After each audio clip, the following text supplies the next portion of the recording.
The following program deals with a controversial subject. The theories expressed are not the only possible interpretation. Viewers are invited to make a judgment based on all available information. Tonight, liftoff. We have a liftoff. we investigate the most extraordinary event of the 20th century.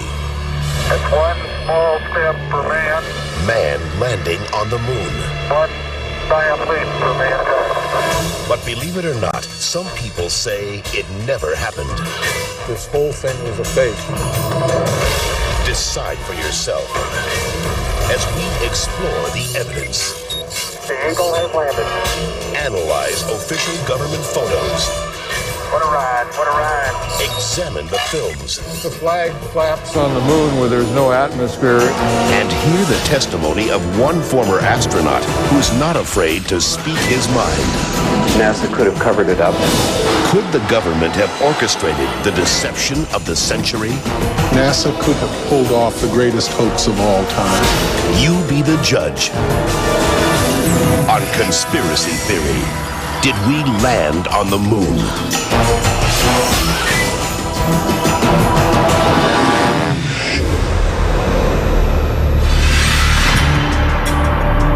On July 16th, 1969, America held its breath. 10, 9, ignition sequence start. 6, 2, 1, 0. All engine running. Liftoff. We have a liftoff.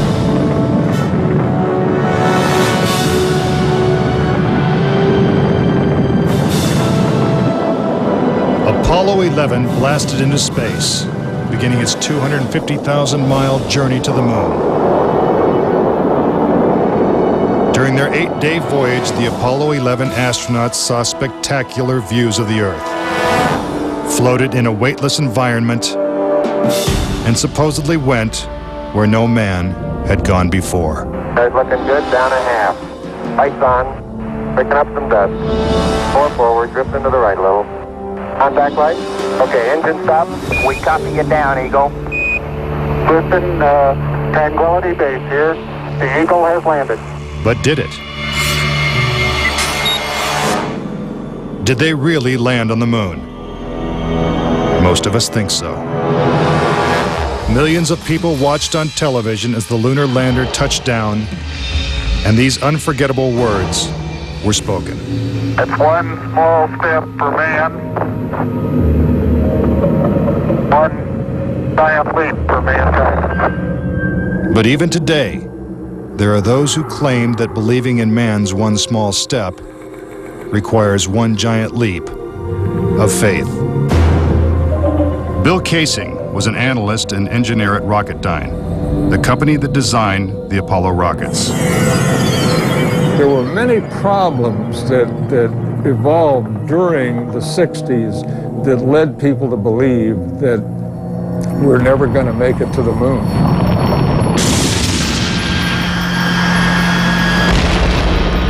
Three decades ago, when the world watched Apollo's lunar landings, Bill Kaysing was watching too. But what he saw on television, combined with his experiences at Rocketdyne, made him a skeptic. The whole thing then seemed phony to me. I think it was an intuitive feeling that what was being shown was not real. As he studied the footage more closely, he was shocked to find several inconsistencies. Kaysing observed that despite the clarity of deep space, the stars were missing from the black lunar sky. He saw the American flag waving, even though there is no air on the moon. And he discovered that there was no blast crater beneath the lunar lander, where its powerful rocket engine had fired. This evidence convinced Kaysing that we never sent a man to the moon. But NASA dismisses these charges. There are always going to be people who believe some outlandish theories, and the notion that we somehow were able to fake the lunar missions is pretty outlandish. As outlandish as it might seem, it has been estimated that as many as 20% of Americans believe we never went to the moon. But how could anyone think that one of the greatest moments in human history is a hoax? Is it really possible that NASA deceived the world? According to a former astronaut, it's entirely possible. Regarding the Apollo mission, I can't say 100% for sure whether these men walked on the moon. Brian O'Leary was a NASA astronaut in the 1960s and served as a science advisor during the Apollo moon missions. It's possible that NASA could have covered it up just in order to cut corners and to be the first to allegedly go to the moon. Was getting to the moon first so important that our government would consider faking it? To find the answer, we have to go back 40 years, to a time when America and the Soviets were locked in a struggle for world domination. People assumed that the nation that won the space race would win the Cold War. We defined that as being first to the moon. It was a time of more or less national hysteria. On October 4th, 1957, the Soviets terrified America when they sent Sputnik, the world's first satellite, into orbit. The New York Times had to publish an article explaining to Americans that it did not carry nuclear bombs that could be dropped on the city from that altitude. The American public's fear of nuclear annihilation intensified as Russia took the lead in the space race. House Speaker announced in Congress that we may be headed for extinction. Many feared that the Soviet Union's ultimate goal was to put a missile base on the moon. Meanwhile, America's space program was having difficulty even getting off the ground. The chances of getting to the moon and returning safely to Earth were something like 0.0017%. In other words, virtually an impossibility. What actually happened in my mind is that during the 60s, they said, if you can't make it, fake it. But if the Apollo missions were fake, how was this monumental hoax accomplished? According to Casing, the launch of Apollo's Saturn V rocket was real. It just never sent astronauts to the moon. The astronauts were launched with the Saturn V. Then, in order to account for their disappearance, they simply orbited the Earth for 8 days.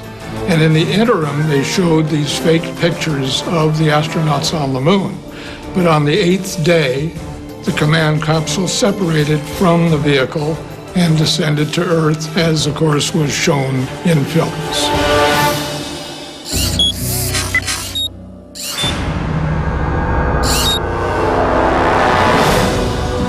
This theory inspired the 1978 movie Capricorn 1, in which the government attempts to fool the world by faking a mission to Mars. We do not claim this planet in the name of America. We claim it in the name of all the people of the planet Earth. The Apollo footage is strikingly similar to the scenes in Capricorn 1. Producer Paul Lazarus suggests that the film's plotline could be more fact than fiction. I believe, had they wanted to, that NASA could indeed have pulled off the greatest hoax of all time, never sent anyone to the moon, and recreated it in a television studio. And I believe it could have been done at that time. The technology was in place. The footing is solid. The surface seems powdery. The surface is fine and powdery. I can pick it up loosely with my toe. What we put up on the screen was our own simulated version of whatever we could do within a $4 million aid budget. But with NASA's $40 billion budget, Casing believes they had the resources to pull off a hoax if they couldn't make it to the moon. The reason I believe that NASA and the government faked the moon landing was basically it was technically impossible to do it. and they simply had to come up with some sort of alternative that they felt the public would believe. Kaysing theorizes that the lunar landings were actually filmed in Nevada's high desert, at the top secret military base known as Area 51. Area 51 is one of the most heavily guarded facilities in the United States. If you went in and tried to get some information, you could be shot and killed without any warning. Russian spy satellite photos of Area 51 reveal not only a series of hangars that resemble movie sound stages, but also barren moon-like areas which coincidentally are covered with craters. Compare this photo of a lunar crater allegedly taken from the moon's orbit by Apollo 10 with this satellite photo of a crater at Area 51. Even astronauts acknowledge the similarity of the terrain. It has a stark beauty all its own. It's like much of the high desert of the United States. Could billions of people really have been fooled into thinking the Nevada desert was the moon? Kaysing believes it's possible, and maybe the real reason Area 51 is so heavily guarded. This is a very secret base, and with good reason, because undoubtedly the moon sets are still there. And if they are, no one's getting a look at them anytime soon. Up next. Tranquility Base here. If the lunar module landed with 10,000 pounds of thrust, why is there no blast crater? Plus, was this footprint really made on the moon? And later, 10 astronauts die under strange circumstances. How far could the conspiracy reach? Find out when Conspiracy Theory returns.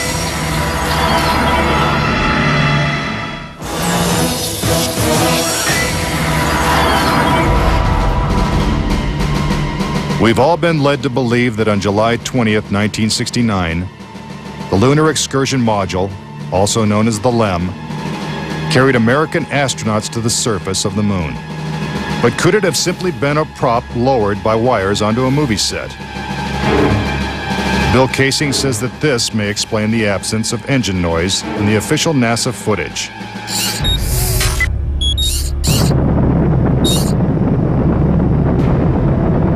The noise level of a rocket engine is up into the 140, 150 decibel range.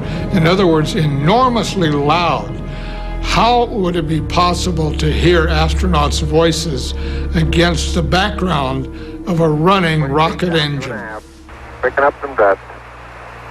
30 feet, 2.5 down. Straight shadow. 4 forward, drifting to the right a little. Contact light. Okay, engine stop. Is this evidence that the footage is actually fake? A sequence shot in a controlled environment here on Earth?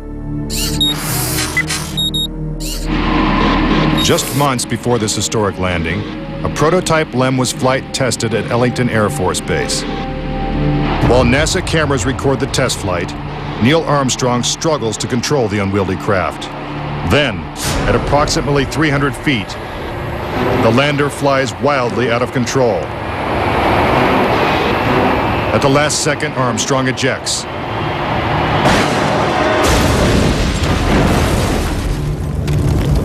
And floats to safety.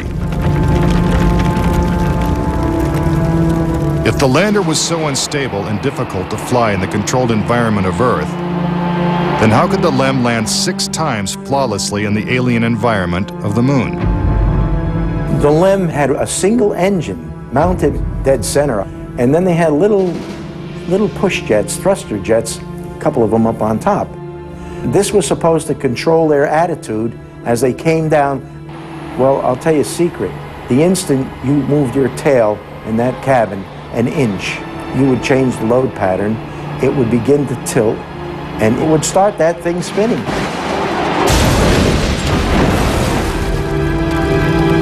The arguments that have been arrayed on the side of those who believe that the lunar landings were a hoax are very elaborate, and they have to be to support a theory like this. in the end, there's one set of evidence that is irrefutable, and that is that there are footprints, boot prints, still on the lunar surface. But conspiracy theorists say that the footprints themselves are suspicious.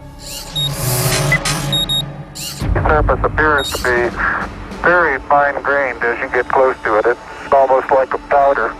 To have a powerful rocket engine blast the surface of the moon, blasting away all of the dust, and then find footprints surrounding the lunar lander, that to me would be an impossibility. Photo after photo reveals that the lunar surface surrounding the LEM is covered with footprints. But Kaysing says there's something even more difficult to explain. The fact that there's no blast crater under the LEM is one of the most conclusive pieces of evidence that I find supporting the hoax. In fact, no sign of a blast crater is visible for any of the 6 lunar landings. But LEM specialist Paul Fiel says he can explain why the lunar module left no crater when landing on the moon. The amount of thrust that you need coming out of the bottom of the descent engine is about 1,500, 2,000 pounds of thrust. And all that does is just push dust away. There's no burning or anything like that. Yet NASA's own scientific illustrations clearly depict a blast crater. Then there's one other point. If they had truly landed on the moon, this dust would have then descended on the lunar lander, on the foot pads, and we find not a trace of dust on the foot pads. When I discovered that alone, I said, no way am I looking at a lunar lander that landed on the moon. Could it be that the LEM was just a prop on a giant lunar movie set? When Armstrong said, that's one small step for man and one giant leap for mankind, the footprint that he made could have easily been made in Area 51. Kaysing points out that the LEM's departure from the lunar surface is even more suspicious. In the footage of the ascent stage going up, what you don't see is an exhaust plume coming out of the rocket engine nozzle. What a ride, what a ride. But what do we see? We see the ascent stage suddenly pop up without any exhaust plume whatsoever, as though it were jerked up by a cable. Is this evidence of a conspiracy? Was the government capable of such a massive cover-up? To propose that this was all faked and a hoax, they have to say that every piece of evidence, that every physical, scientific test that one could offer to support the reality of the lunar landings, they have to say that all of those are fake. I would say that my conviction that Apollo was a fake was really not according to one specific piece of evidence, but it was cumulative. This whole thing was a fake. Coming up. We're getting a picture on the TV. If there's no air on the moon, why is this American flag waving? Plus, could these official NASA photos have been doctored? All of the photographs were faked. And later, is it possible for humans to have survived the deadly radiation in deep space? When Conspiracy Theory continues.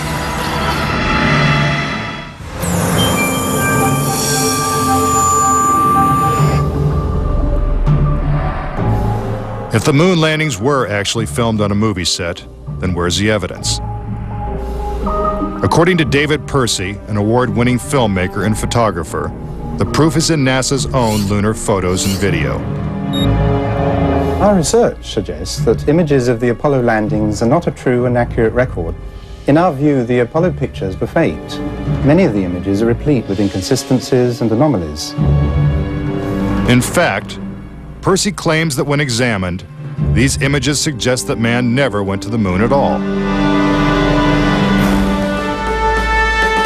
This famous scene of man taking his first steps on the lunar surface is one of the most recognizable in history.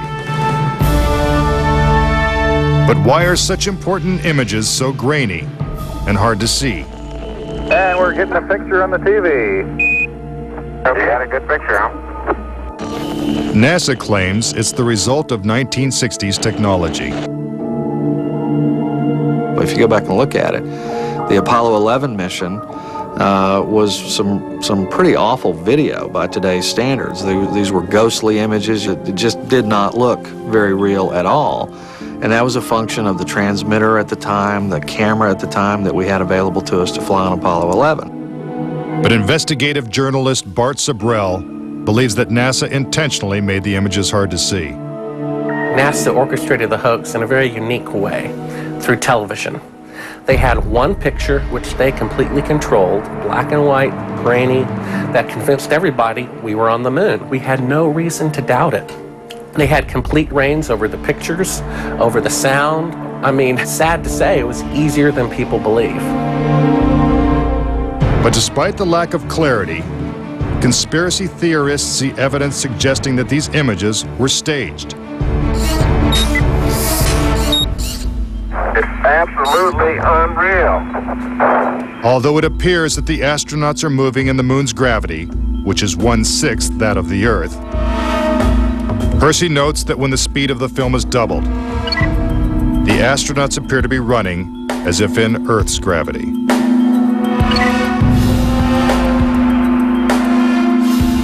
Also, when the footage of the lunar rover is doubled in speed, it looks as if it's driving here on Earth.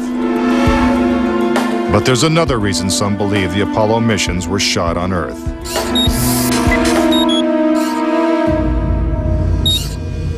If there is no air or wind on the moon, why is this American flag waving? The fact that the flag flaps on the moon where there's no atmosphere means that there must have been a little blast of wind out in Area 51 where they shot this. Could these questionable images simply be the result of astronauts struggling to plant the flag into the lunar surface? Or is there more going on than meets the eye? What about the still photography? Some say the design of the bulky spacesuits would have made it extremely difficult for the astronauts to operate their chest-mounted cameras. The man who designed these cameras is Jan Lundberg. Once on the moon, on the lunar surface, in the dress, in the life support system, you couldn't see the camera. They couldn't bend their head that far down. They had no viewfinder. They had to aim by moving their body. If the cameras were so difficult to manipulate, how were thousands of photos taken with crystal clarity and precise framing? The pictures that we see that allegedly were taken on the moon are absolutely perfect. But with closer examination, Casing says flaws begin to emerge. Unfortunately, errors were made which are now being discovered. Conspiracy theorists point out that lighting is a major flaw in the lunar photos. Case in point, on the moon, the astronauts' only source of light was the sun. They had no extra lighting, no flashes or things like that. Yet in this photograph from Apollo 14, the shadows are cast in different directions, suggesting multiple light sources. The shadows cast by the rocks in the foreground should have been east-west, like the LEM shadows. And in this photo from Apollo 17, again the shadows are pointing in different directions. Outside in sunlight, shadows always run parallel with one another. So the shadows will never intersect. Conspiracy theorists say it's not just the shadows that indicate the use of additional lights, but what has been photographed in the shadows. For example, here's an astronaut who descends into a huge shadow cast by the lunar module. Yet his entire body is still visible. How is it that he is not shrouded in darkness? Here's the same maneuver from another Apollo mission. Again, the astronaut is brightly lit in what is obviously dark shadow. And in this picture, the sun is directly behind the astronaut. His figure should be a silhouette. Yet even the smallest characteristics of his suit are recognizable. It seems like he's standing in the spotlight. And I can't explain that. That escapes me. Why? And finally, in this picture with the sun behind the lunar module, the front of the craft is clearly visible. The words United States are crisp and clear. How could these backlit pictures be so detailed? It's because there's more than one light source, which means they're not on the moon. But NASA simply dismisses these arguments. There are a number of claims that the pictures taken by Apollo astronauts were faked. And there are so many, it would be an exercise in futility to go off and try to answer all of those. But the questions continue. Why do some of these images shot at different times and different places appear to have identical backgrounds? These two photos seem to have the same mountain backdrop, yet the lunar module is only present in one of them. Seemingly impossible, since the LEM never moved and its base remained even after the mission. What a ride, what a ride. Some suggest the same artificial backdrop was used when shooting two entirely separate pictures. Background discrepancies are also apparent in the lunar video. The best evidence are some pictorial anomalies in the photographic record of the trip to the moon. There is one for Apollo 16 where the same shot, the same hill, appears in 2 different days. This tape was shot on what was reported to be the first of Apollo 16's lunar excursions. But it couldn't pick a better spot. And this video was from the next day at a different location. It is the most beautiful sight. NASA claims the second location was 2.5 miles away. But when one video is superimposed over the other, the locations appear identical. The conspiracy theorists see that as evidence that we didn't go to the moon, that it was staged, and the opposite point of view is that it's a case of bad editing. It's absolutely unreal. Conspiracy theorists claim that even closer examination of the photos suggest evidence of doctoring.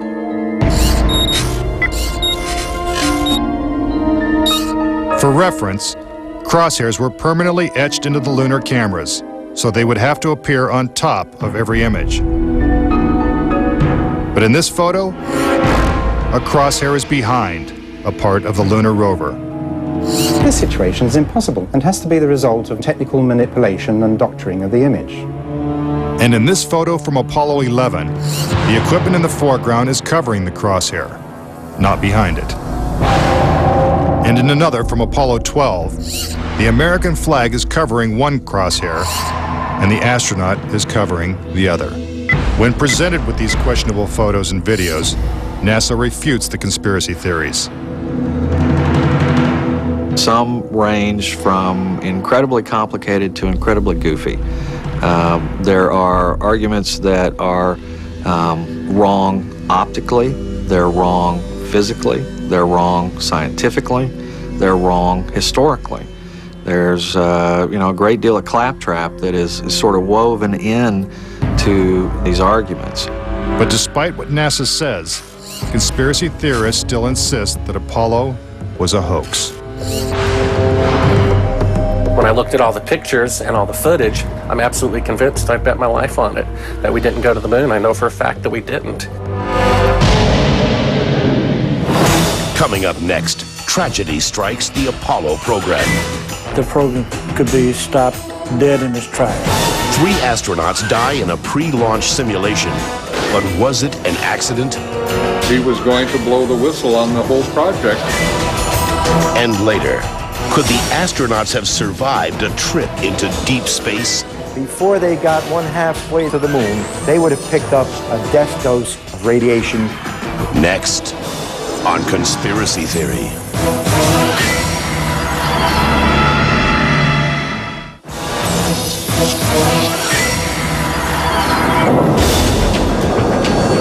If what conspiracy theorists say is true, how could NASA perpetrate such a widespread hoax of someone from the inside blowing the whistle?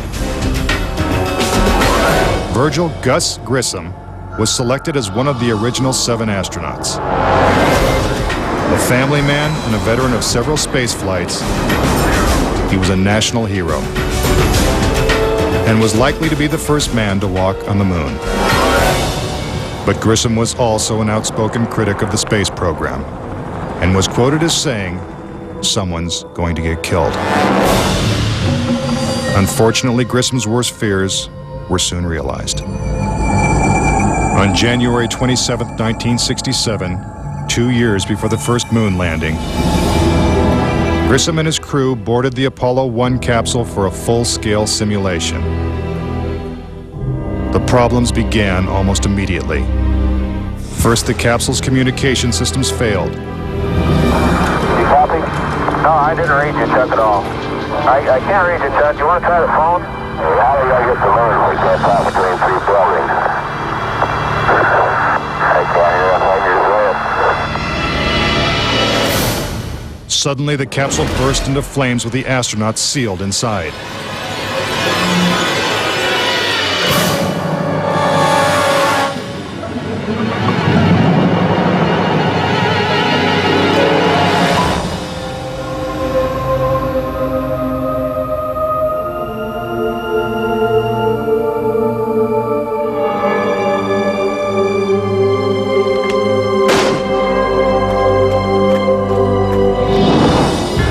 Tragically, Gus Grissom, Ed White,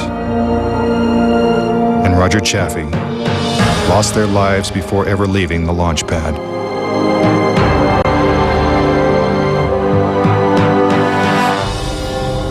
Gus Grissom's family believes the Apollo 1 fire was no accident. I think it was intentionally sabotaged by someone. It's been a question in my mind, what was found in the accident investigation and how was that handled? Was the CIA involved or whoever? But it was done intentionally. Grissom's family doesn't know who was responsible for his death or why it happened. But they say NASA knows the truth.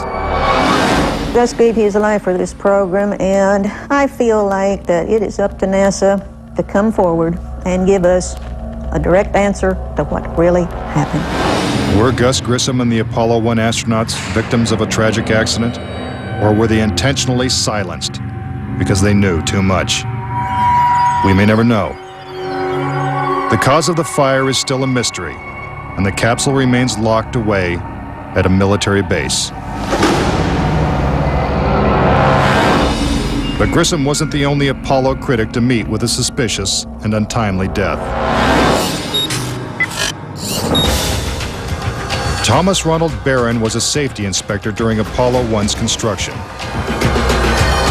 After the fire, Barron testified before Congress that the Apollo program was in such disarray that the United States would never make it to the moon. He claimed his opinions made him a target. Has there been any pressure on you by NASA? Nothing. We were, my wife and I were somewhat harassed at home when the first thing broke some time back, but it's going away now. As part of his testimony, Barron submitted a 500-page report detailing his findings. There was a real fear that the program could be stopped dead in its tracks. Then exactly 1 week after he testified, Barron's car was struck by a train. Barron, his wife, and stepdaughter were killed instantly. I believe that Thomas Ronald Barron was murdered because he had the truth to tell about the Apollo project. Barron's report mysteriously disappeared, and to this day, it has never been found. But the Apollo program continued, and so did the string of untimely deaths. Between 1964 and 1967, a total of 10 astronauts lost their lives in freak accidents. These deaths accounted for an astonishing 15% of NASA's astronaut corps. To keep something that's a lie wrapped up and covered over, you've got to eliminate all the people that can talk about it. Could the government have gone this far to pull off such an elaborate hoax? NASA says it's impossible. There were probably 250,000 people who were directly involved in the Apollo program, and another 500,000 people beyond that. 750,000 people can't keep a secret like that. That's just not going to happen. But Bart Sibrel insists that most NASA employees knew nothing of the deception. Very few people at NASA knew. The thing is so departmentalized. You got the person building the bolts in Houston, or doing this in Seattle, or doing this in Florida. No one knows the full picture. So, you know, you had no one seeing the full picture of anything except a handful of people. If the conspiracy theorists are right, and only a few people knew the whole story, then the truth may remain buried forever. When we return, could the astronauts have survived the deadly radiation of space? Getting them past the radiation belt would have been impossible. And a Russian cosmonaut breaks his silence when conspiracy theory returns.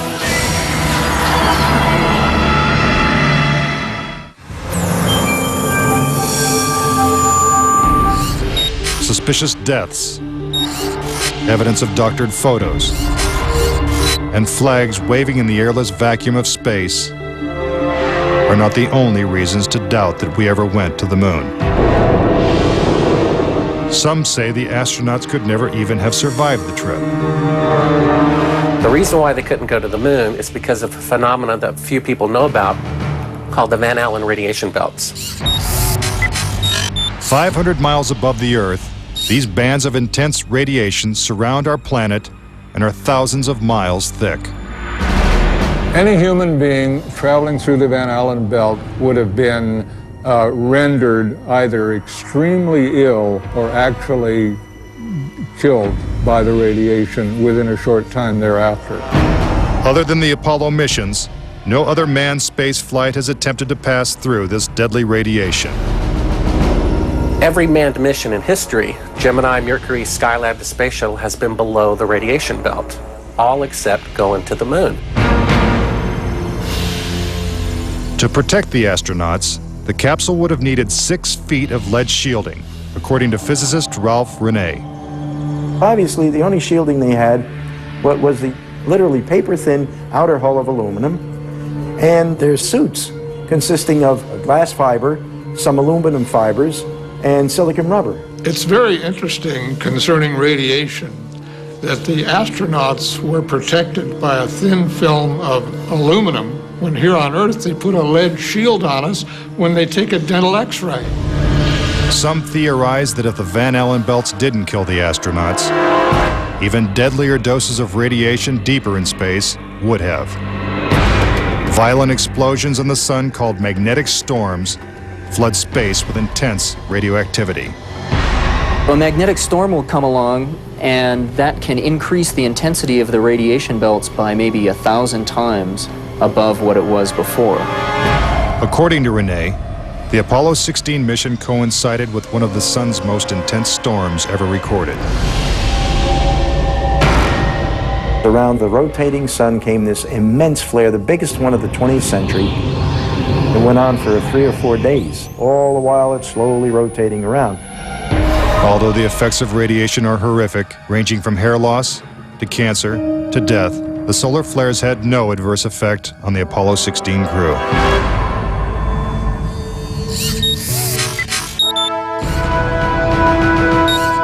NASA had another problem, and one is that the moon's surface is totally inhospitable to man. If you do it in the dark, and that includes any part of the shadow of the spacecraft itself, the temperatures go down to 250 degrees below zero. In the sun, the temperatures go up to 250 degrees above zero. Rene also theorizes that the astronauts' liquid-cooled spacesuits could not have provided sufficient protection from the intense heat and radiation. But NASA maintains that this hypothesis is wrong. The claim that the radiation on the lunar surface would have incapacitated or hurt the astronauts, it's equal parts bad science and a bad understanding of how we went about designing the equipment. The spacesuits that they wore were incredibly tough and very resilient to lots of different things. If those suits do what NASA says they can do, then I want to see them suit up a guy or two, put him into 3 Mile Island, the pit there that's still hot, and have them clean up the mess. But they can't and they don't. The fact remains that no Apollo astronaut has ever suffered a serious illness from a trip to the moon. Could this be because they never left the safety of Earth's atmosphere in the first place? This is the main reason why the Russians never really intended to send the men to the moon. Was it the fear of lethal radiation that caused the Russians to abandon their plans to go to the moon? According to one of their chief cosmonauts, it was certainly a factor. Of course, we were worried to go out into the unknown of space. Of course, we were fearful. We had no idea how a human would be affected by the radiation. We suspected that possibly the radiation could even penetrate through the craft itself. Are the deadly perils of space proof that NASA faked the Apollo missions? To this day, the Russians have never sent a man to the moon. And we have no plans to return.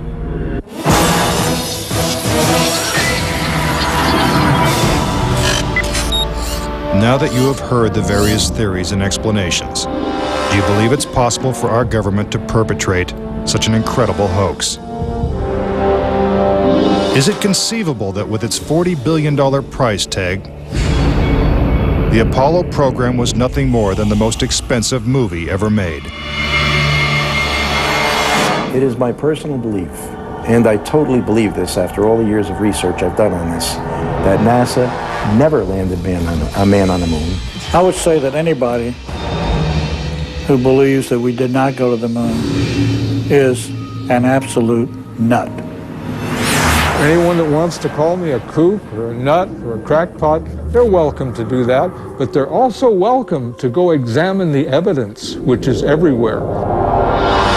Bottom line, the United States went to the moon in the 1960s and the 1970s. End of story. Is there any way to put this controversy to rest once and for all?